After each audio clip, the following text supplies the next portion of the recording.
ఈ రోజే డౌన్లోడ్ చేయండి. మీ ఫేవరెట్ షోస్ చూడండి. ఇదిగో ఈ గొప్ప యుద్ధ వీరుడైన మీ నాన్నగారు, అమాయకురాలైన మీ అమ్మగారు చాటుగా జడ్జి గారి ముందు సాకిలపడి మా కొడుకు కోడలికి విడాకులు ఇవ్వద్దు అని దొన్నం పెట్టుకోవడం వల్ల మీకు విడాకులు మంజూరు చేయలేదు.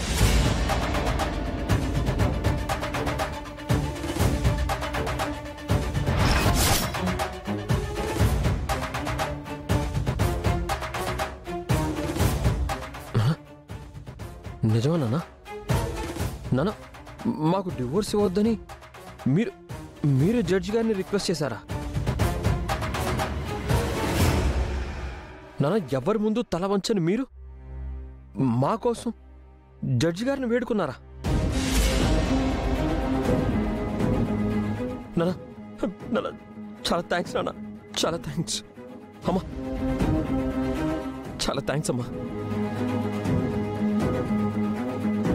నాన్న, నాన్న, మీరింతలా మా కోసం నిలబడతారని నేను అసలు ఊహించలేదు నాన్న. నాన్న, మమ్మల్ని సపోర్ట్ చేసినందుకు నాన్న మీకేం చేసినా తక్కువే, ఏం చేసినా తక్కువే.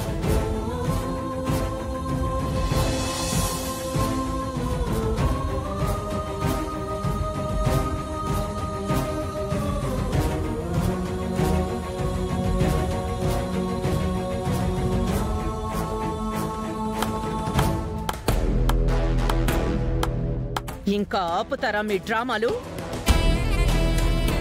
నేనేం చెప్పాను, నువ్వేం చేస్తున్నావు గౌతమ్? వెటకారంగా ఉందా?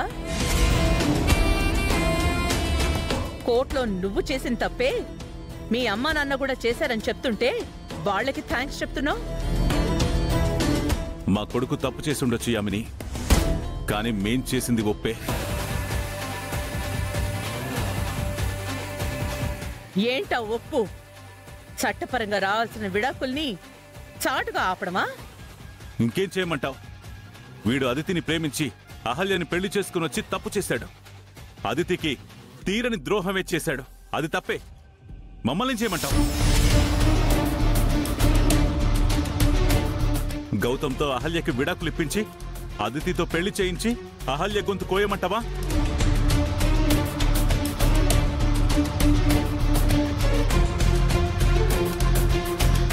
మీరు మేము ఎంత చెప్పినా వినకుండా అహల్య వైపే నిలబడ్డ గౌతమ్ని బలవంతంగా ఈడ్చుకొచ్చి అదితికి కట్టబెడితే వీడు అదితితో సంతోషంగా ఉంటాడా? పోనీ వీడితో అదితి సంతోషంగా ఉంటుందా?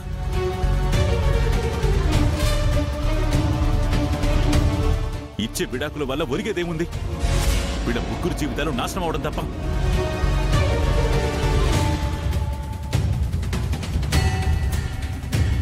అవునదినా, ఇవన్నీ ఆలోచించే మేము ఆ రోజు ఆ పని చేశాం, అంతే తప్ప మిమ్మల్ని మోసం చెయ్యాలనో మరొకటో కాదు వదినా.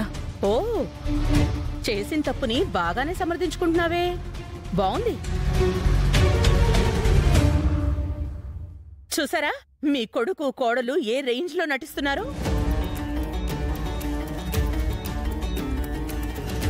ఆ